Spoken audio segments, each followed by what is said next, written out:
Monitors beeped in the dead of night, the only sound breaking the cold silence of VIP room 402. Avery adjusted her scrubs, her heavy frame aching after 12 hours of bathing a ruthless cartel leader. He hadn't moved in 6 months, until tonight, when a scarred hand violently clamped around her wrist. Avery Gallagher was used to being invisible. At 310 pounds, she knew exactly how the world saw her, a barrier to navigate around in the grocery store aisle, a punchline for cruel teenagers, and in the clinical hallways of St. Jude's Medical Center, the designated workhorse. The other nurses, slim, pretty, and perpetually exhausted by anything outside of charting, gladly piled the heavy lifting onto Avery. They whispered about her diet, mocked the squeak of her thick orthopedic shoes, and left her with the most difficult assignments. None was more difficult than the patient in room 402. Lorenzo Moretti was a ghost story whispered in the hospital cafeteria. 34 years old head of the Moretti crime syndicate, and lying in a persistent vegetative state after a rival family ambushed him at a downtown warehouse. He had taken 3 bullets, 1 to the shoulder, 1 to the gut, and 1 that grazed his skull, causing severe brain swelling. For 6 months, he had been trapped in a deep coma. Outside his door, 2 men in tailored suits stood guard 24 hours a day. Carmine, a towering brute with a broken nose, and Dante, a quiet man whose eyes never stopped scanning the corridor. The hospital staff was terrified of them. The other nurses, like Jessica, refused to enter the room without a security guard rushing through Lorenzo's basic care with trembling hands and thinly veiled disgust. Avery was different. She wasn't afraid of the men in the suits, and she certainly wasn't afraid of Lorenzo. "Evening, Carmine," Avery said gently, shifting her weight as she approached the heavy oak door of the VIP suite. Her thighs chafed under her oversized blue scrubs, a dull, familiar sting she ignored out of habit. Carmine grunted, stepping aside. "He had a fever earlier, Pen. Doc says it broke, but keep an eye on it." "I always do," she replied, offering a soft, round smile.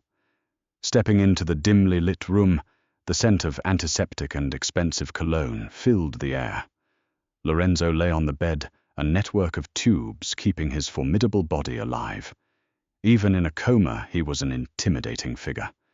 Intricate tattoos crawled up his muscular arms, a raven on his forearm, a bleeding rose on his chest. His face was sharp, aristocratic, framed by dark hair that Avery painstakingly washed and combed every 3 days. "All right, Mr. Moretti," Avery murmured, snapping on a pair of latex gloves. "Time to get you moved.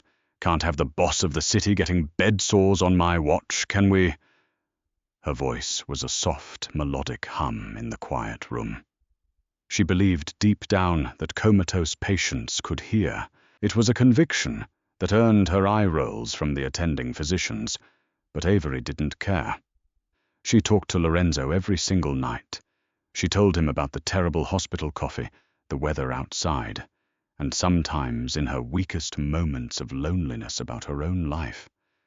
She leaned over the bed, her broad chest heaving slightly with the exertion. Rolling a man of Lorenzo's size required immense physical strength. She braced her heavy legs against the bed frame, wedging her knees to anchor herself, and expertly shifted him onto his side to tuck a wedge pillow behind his back.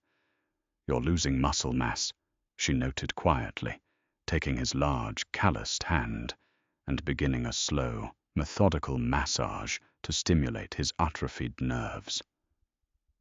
"I know you're a dangerous man out there. I've seen the news. But in here, you're just Lorenzo. And you need to fight. You can't just lay here and let the world forget you." As she massaged his arms, Avery's mind drifted to her own insecurities. She caught her reflection in the dark window pane. A round face, double chin hair, pulled back into a messy bun, dark circles under her eyes. She felt a familiar pang of self-loathing. Who was she to tell anyone to fight?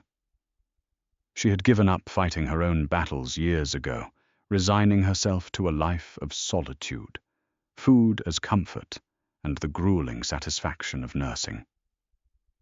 She retrieved a warm basin of water and a sponge. Carefully, reverently, she began to clean his skin. She washed the sweat from his brow, navigating the scar tissue on his abdomen with infinite gentleness. She applied a high-grade moisturizer she had bought with her own money. The hospital lotion was cheap and dried out his skin. "You know," Avery whispered, dipping the sponge, "Jessica says I'm crazy for treating you like a human being.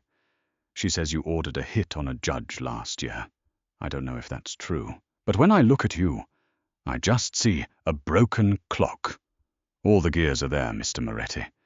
You just need someone to wind you back up." For a fraction of a second, Avery thought she saw his eyelid flutter. She froze, her heart hammering against her ribs. She stared at his face, holding her breath. Nothing. The rhythmic hiss-click of the ventilator continued. She sighed a heavy rattling sound and finished her tasks. She didn't know that deep within the dark, suffocating void of Lorenzo's comatose mind, a tether was forming. For months, Lorenzo had been trapped in a sensory nightmare, drowning in an endless black sea. But every night, a warm, soft touch would pull him to the surface. A gentle, melodic voice was the only light in his darkness. He didn't know who she was, but her voice had become his religion, the only thing keeping his fragmented mind from shattering completely. The storm hit at 3:00 a.m. the following Tuesday. Thunder rattled the thick glass of the hospital windows, masking the usual sounds of the ward. Avery was in the middle of her shift, sitting in the plush armchair next to Lorenzo's bed, reading aloud from a worn paperback copy of The Count of Monte Cristo. All human wisdom is contained in these two words, wait and hope. She read, her voice steady and rhythmic. The door clicked open. Avery paused, glancing up. It wasn't Carmine or Dante. It was a doctor she didn't recognize. He wore a standard white coat, a surgical mask obscuring the lower half of his face, and a stethoscope draped around his neck. "Excuse me," the doctor said, his voice muffled. "I need to check his central line. We're seeing some irregularities on the central monitor at the nurses' station." Avery frowned, her thick eyebrows drawing together. She glanced at the monitor above Lorenzo's bed. The vitals were perfectly stable. Furthermore, Dr. Evans, the only physician cleared by the Moretti family to enter this room, was currently out of state at a medical conference. Any other doctor was supposed to be escorted by Carmine. "Where's Carmine?" Avery asked, closing her book and standing up. Despite her massive size, she moved with a sudden protective swiftness. "He stepped away to take a call," the doctor replied smoothly, stepping closer to the bed and pulling a syringe from his pocket. The fluid inside was clear, but the needle was entirely too large for a simple flush. "I just need to push this saline." Avery's heart dropped into her stomach. Protocol dictated that no medication was pushed without a chart review, and the man hadn't even looked at Lorenzo's clipboard. Her instincts, honed by years of surviving a cruel world, screamed at her. "Stop," Avery commanded, stepping between the doctor and Lorenzo's bed. "You cannot administer anything without Dr. Evans's direct authorization. Step away from the patient." The man's eyes hardened. The friendly medical facade vanished, replaced by a cold, lethal glare. "Move aside, fatty. This doesn't concern you." The insult, one that normally would have made Avery shrink into herself in shame, did the exact opposite. A fierce maternal rage ignited in her chest. This was her patient. The assassin lunged forward, trying to bypass her, to jam the syringe into Lorenzo's IV line. Avery didn't think. She reacted. She threw her entire 300-pound frame into the man's path. The collision was violent. The assassin, though muscular and trained, was completely unprepared for the sheer density and momentum of the nurse. Avery slammed into him shoulder first. The impact knocked the wind out of him, sending him crashing backward into the medical cart.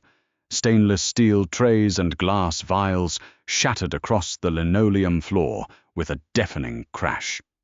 "Carmine!" Avery screamed at the top of her lungs, grabbing a heavy metal IV pole. The assassin scrambled to his feet, a feral snarl escaping his lips. He realized he couldn't get to the IV line, so he pulled a suppressed handgun from his waistband. Avery didn't retreat. Trembling with terror, tears blurring her vision, she swung the heavy metal pole like a baseball bat, striking the man's wrist just as he fired. The bullet went wide, shattering the window and letting the roaring wind and rain into the room. The assassin backhanded her viciously. The blow caught Avery across the jaw, sending her sprawling to the floor. Pain exploded in her face, tasting of copper and salt. She gasped, struggling to push her heavy body up off the slick linoleum. The assassin stepped over her, raising the gun toward Lorenzo's head. "No," Avery shrieked, grabbing the man's ankle and ripping it backward with all the strength she possessed. He fell hard, his chin cracking against the edge of the bed frame. Before he could recover, the heavy oak door was kicked off its hinges. Carmine and Dante stormed in, guns drawn. In 2 seconds, Carmine had his boot on the assassin's throat, pressing down until a sickening crunch echoed in the room. Avery sat on the floor, her chest heaving, blood pouring from her split lip, staining her blue scrubs. She was hyperventilating, the adrenaline crashing and leaving her dizzy. Then a sound cut through the chaos. It wasn't the thunder or the cursing of the guards. It was the frantic, panicked beeping of the heart monitor. Avery forced herself up, ignoring the throbbing in her face, and rushed to the bedside. Lorenzo's body was thrashing. The violent commotion, the gunshot, the shatter of glass, it had acted as a brutal defibrillator to his dormant brain. His eyes, dark and wild, snapped open. He gasped a horrific choking sound as he fought against the ventilator tube down his throat. His hands, previously limp and lifeless, clenched into fists. He began tearing at his IV lines, blind panic overtaking him. "Hold him down, he'll rip out his arterial line," Avery yelled to Dante, who rushed forward. But Lorenzo, fueled by months of caged adrenaline, backhanded the guard with astonishing force. He was disoriented, trapped in a waking nightmare, lashing out at everything. Avery didn't care about the danger. She threw herself over his chest, using her substantial weight to pin his torso to the mattress, keeping him from thrashing off the bed. "Lorenzo, stop!" she cried, grabbing his wrists. His grip was like iron, his long nails digging into her flesh, but she held on. She leaned down, bringing her face inches from his, forcing him to look at her. "Lorenzo, look at me. Look at me," she pleaded, dropping her voice into that same soft, melodic hum she used every single night. "You are safe. You are in the hospital. I am Avery. I am your nurse." Lorenzo's wild, panicked eyes locked onto hers. His chest heaved against her soft, heavy breasts. He struggled for another moment, his grip on her wrists tightening to the point of bruising. But then, as he stared into her tear-filled eyes, as the scent of her cheap vanilla soap cut through the smell of blood and rain, he stopped. He knew that voice. It was the anchor that had kept him from drifting into the abyss. It was the warmth that had chased away the freezing dark. His breathing slowed. His grip on her wrists loosened, shifting from a violent hold to a desperate, clinging grasp. He stared at her, taking in her round face, her bleeding lip, her messy hair. To Lorenzo, who had spent a lifetime surrounded by plastic, superficial beauty and treacherous loyalty, she looked like an absolute goddess. Avery gently reached up and hit the call button for the respiratory team. "He's awake," she whispered, her tears falling onto his hospital gown. We need to extubate. 20 minutes later, the tube was out. The room was swarming with doctors, but Carmine had pushed them all back, creating a perimeter around the bed. Lorenzo's throat was raw, his voice a gravelly rasp. He refused to let the doctors examine him until they backed away. His dark eyes scoured the room, frantic and dangerous, until they landed on Avery. She was standing in the corner, holding an ice pack to her swelling jaw, trying to make herself as small as possible, a habit she fell back into whenever she felt vulnerable. Lorenzo lifted a trembling, heavily tattooed arm and pointed a single finger directly at her. "You!" He rasped, the sound like grinding stones. Avery froze, lowering the ice pack. "Me!" Carmine stepped aside, allowing Avery to approach the bed. She walked slowly, suddenly acutely aware of how she must look. Sweaty, massive, bleeding, and disheveled. She kept her eyes downcast. "You saved me," Lorenzo whispered, his gaze burning into her face, mapping every curve, every flaw, every beautiful imperfection. "The man with the gun. You fought him." I was just doing my job, Mr. Moretti." She stammered, her cheeks burning with heat. "Your voice." He continued, ignoring her modesty. His hand shot out weakly but firmly, wrapping around her thick wrist again. His thumb stroked the skin he had bruised earlier. "You talked to me about the Count of Monte Cristo, about the rain." Avery gasped softly. "You heard me." "I heard everything," he murmured, his eyes darkening with an emotion Avery couldn't quite decipher. It looked dangerously like possession. "You touched me like I was a man, not a monster, not a corpse." Dr. Evans, who had just rushed in from the airport, tried to intervene. "Mr. Moretti, please, you need rest. Nurse Gallagher, step away so we can—" "Shut up!" Lorenzo snapped, not breaking eye contact with Avery. The authority in his hoarse voice silenced the entire room instantly. He pulled Avery slightly closer. She had to brace her hands on the mattress to avoid crushing him. "When I leave this hospital," Lorenzo said, his voice dropping an octave, a promise wrapped in steel. "You are coming with me." Avery's eyes widened in sheer panic. "Excuse me, sir. I am a staff nurse here at St. Jude's. I can't just—" "Carmine," Lorenzo called out, his eyes never leaving Avery's trembling lips.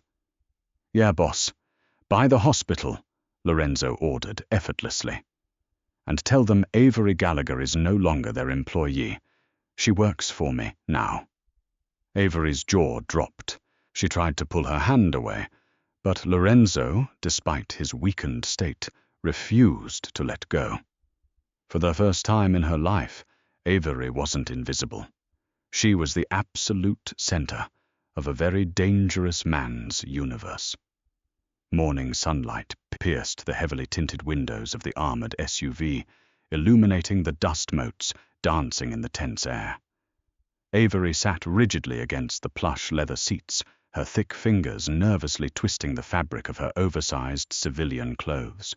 True to his terrifying promise, Lorenzo Moretti had not remained at St. Jude's Medical Center. Within 48 hours of waking up, he orchestrated a mass exodus, transferring his entire medical setup to his heavily fortified compound in upstate New York.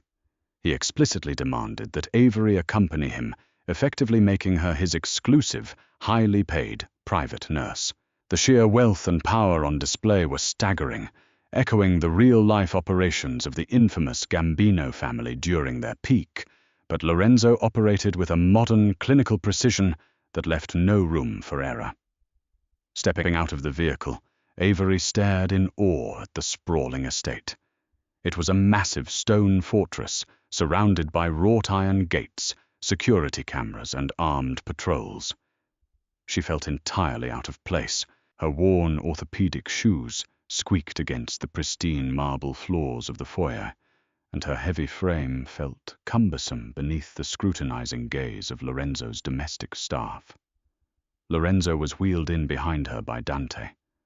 Despite the wheelchair and the lingering pallor of his skin, Lorenzo exuded a lethal authority that commanded instant submission from everyone in the room. His dark eyes, sharp and calculating, immediately sought out Avery. "Carmine, show Avery to her suite." Lorenzo rasped his voice, still recovering from the trauma of intubation. "It is adjacent to mine. No one bothers her. She answers only to me." Avery's new room was larger than her entire apartment. It featured a king-sized bed, a walk-in closet filled with custom-ordered scrubs and high-end plus-size clothing, and a luxurious bathroom. Yet despite the opulence, she felt like a prisoner in a gilded cage. Her insecurities roared to life. She was a 310-pound nurse from a working-class neighborhood. She did not belong in a mansion surrounded by mafia elites. Over the next few weeks, a strange routine developed. Lorenzo's physical rehabilitation was grueling. His muscles had atrophied during his 6-month coma, and every movement brought him immense pain. But he refused to let anyone but Avery assist him. During their daily therapy sessions, Avery guided him through resistance exercises. She would stand before him, offering her broad shoulders for him to lean on as he practiced standing. "You need to distribute your weight evenly, Lorenzo," Avery instructed, her voice dropping into the soft, melodic tone that had anchored him in the dark. He leaned heavily against her, his large hands gripping her thick waist. While other men might have found her size repulsive, Lorenzo used it as a lifeline. He buried his face in the crook of her neck, breathing in her scent of vanilla and antiseptic. "You are strong, Avery," he murmured, his breath hot against her skin. "You hold me up when the rest of the world wants me to fall." "I am just doing my job," she replied, her cheeks flushing deep red. She tried to step back, but his grip tightened. "Stop doing that," he commanded softly, his dark eyes locking onto hers. "Stop diminishing your worth. You think I do not see the way you look at yourself in the mirrors? You think I do not notice how you try to shrink into the background?" Avery swallowed hard, tears pricking her eyes. "Lorenzo, look at me. I am fat. I am clumsy. I am not like the women in your world." "No, you are not," Lorenzo agreed firmly, his hands sliding up her back. "The women in my world are vipers wrapped in silk. They are empty. You saved my life. You stood between a loaded gun and my head, armed with nothing but a metal pole. You have a heart of absolute iron, Avery. You are the most beautiful creature I have ever seen." His words struck her like a physical blow. No one had ever spoken to her with such raw, unfiltered admiration. For the first time in her life, her size was not a liability. It was a testament to her strength, her warmth, and her unwavering presence. However, not everyone in the compound shared Lorenzo's perspective. Enter Bianca. Bianca was the daughter of a prominent underboss within the Moretti syndicate.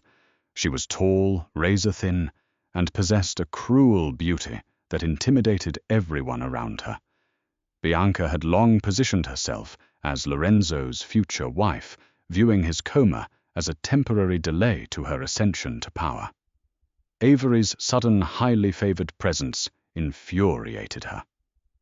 One afternoon, while Lorenzo was resting, Avery went to the kitchen to prepare his specialized high-protein meals. Bianca was leaning against the marble counter, sipping an espresso and eyeing Avery with blatant disgust. "I don't understand his obsession with you," Bianca sneered, looking Avery up and down. "You look like a farm animal in scrubs. Are you sure you aren't eating half of his rations? It certainly looks like it." Avery froze, the familiar sting of humiliation burning her throat. Her instinct was to apologize, to scurry away, and hide in her room. But then she remembered the weight of Lorenzo's hands on her waist, the absolute certainty in his voice when he called her beautiful. Before Avery could formulate a response, The sound of a cane striking the floorboards echoed through the hallway. Lorenzo stood in the doorway, supported by Dante. His face was a mask of pure, unadulterated rage. The temperature in the room seemed to drop 10 degrees. "Bianca," Lorenzo said, his voice deadly quiet. Bianca instantly paled, her haughty demeanor crumbling. "Lorenzo, I was just making a joke." "Pack your bags," Lorenzo ordered, limping forward. "You are leaving this estate. If I ever hear you speak to Avery in that tone again, if I even catch you looking in her direction, I will have Carmine cut out your tongue." "Lorenzo, you can't be serious," Bianca shrieked, panic setting in. "My father is your top earner. You are humiliating our family for this whale." Lorenzo didn't yell. He didn't even raise his voice. He simply nodded at Dante. In a flash, Dante had Bianca pinned against the counter, a cold steel blade resting flush against her throat. "Your father earns what I allow him to earn," Lorenzo whispered, stepping close to Bianca and staring into her terrified eyes. "And this whale is the only reason I am breathing. She is untouchable. Disrespecting her is a direct attack on me. Get out of my house." Dante released her, and Bianca scrambled away, sobbing in terror. Lorenzo turned to Avery, his lethal demeanor instantly softening. He reached out gently, cupping her round cheek. "Are you all right, Mea Luz?" he asked softly. Avery nodded, a profound sense of awe washing over her. "Yes, thank you. You never have to thank me," he promised. "You are my protector. It is only fitting that I am yours." Weeks slowly dissolved into many long months at the heavily fortified stone estate. Lorenzo recovered. His muscles rebuilt into cords of power, and the pale, comatose complexion became a healthy olive tone, kissed by the sun. Avery remained firmly by his side, but her responsibilities had drastically evolved. She was no longer simply a private caregiver. She became his most trusted advisor. During syndicate meetings, she sat quietly. She possessed a terrifyingly sharp mind. She routinely caught discrepancies in financial ledgers or noticed nervous tics Lorenzo missed. The syndicate quickly respected her. Crossing the softly spoken nurse meant signing their death warrants. Despite their growing intimacy, shadows of danger constantly loomed over them.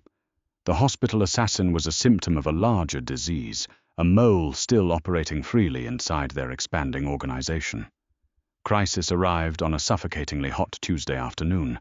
Lorenzo required a routine intravenous vitamin infusion.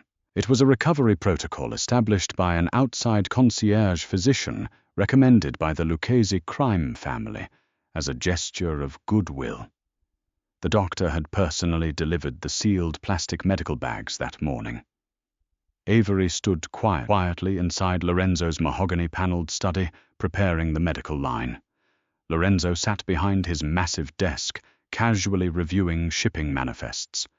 He glanced up, admiring how the custom-tailored black dress hugged Avery's curves. As she pierced the plastic port with the IV spike, she froze. The liquid caught the harsh glare of the desk lamp. Standard vitamin complexes were clear or slightly yellow. This fluid contained microscopic crystalline flakes, drifting silently like snow. Her nursing instincts flared into absolute panic. She knew this specific chemical reaction. It occurred when potassium chloride was heavily concentrated in a cold saline solution. If administered directly into a patient's veins, it would trigger instantaneous cardiac arrest. It would perfectly mimic a fatal heart attack resulting from his past traumas. "Lorenzo," Avery murmured, her voice sounding unnaturally calm as she aggressively clamped the plastic tubing. He set down his pen, dark eyes narrowing. "Yes, my love. Who exactly delivered this specific IV bag today?" she asked, hands trembling slightly, as she carefully placed the lethal mixture onto a sterile metal tray. Dr. Aris, the physician recommended by the Lucchese emissary. Lorenzo replied, his posture straightening as he sensed a sudden shift in her energy. Why do you ask? Because if I attach this line to your arm, you will be dead in under 2 minutes, Avery stated, turning around to face him completely. This bag is loaded with a lethal, concentrated dose of unmixed potassium. Silence slammed into the room. Lorenzo stared blankly at the innocent-looking bag, then slowly looked at Avery. The chilling reality of his fatal experience washed over his mind, immediately followed by an explosive, volcanic rage. "Carmine!" Lorenzo roared. The furious sound violently shook the heavy glass windows. The wooden door instantly flew open. Carmine and Dante stormed inside with weapons raised. "Fine, Doctor," Aris Lorenzo commanded, voice vibrating with pure malice. "Lock down this entire compound. Bring the Lucchese emissaries down to the soundproof basement. Now." The following 3 hours were a chaotic blur of swift, brutal mafia justice. Avery purposely locked herself inside her suite, choosing to ignore the muffled screams echoing from the subterranean levels. Lorenzo purged the traitors from his inner circle, with ruthless efficiency, sending severed fingers back to the Lucchese patriarch as a bloody warning. When the violent storm finally passed, Lorenzo quietly entered his private bedroom. He looked thoroughly exhausted. Dark blood splattered his crisp white dress shirt. He found Avery sitting patiently on the edge of his mattress, holding a warm, wet washcloth over a small basin of soapy water. He stopped near the doorway, staring intently at her soft face.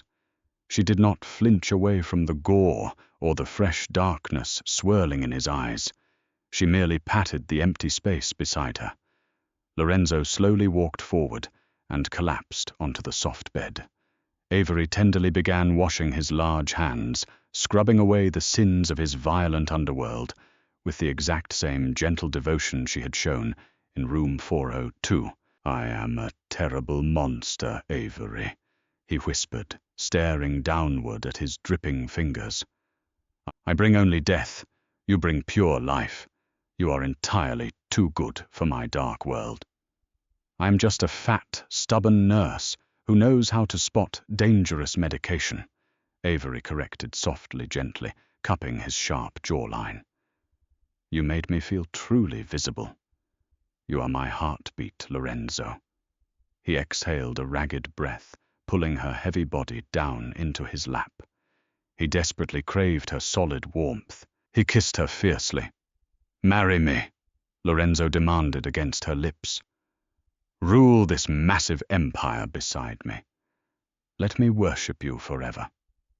Avery smiled. "Only if I choose the charity." Lorenzo laughed deeply again. Wow, what a thrilling journey of survival, loyalty, and unexpected romance. Avery proved that true strength and beauty come from within, and Lorenzo learned that a real queen protects her king. Did you expect that shocking poison twist at the end? Let us know your favorite part of their story in the comments below.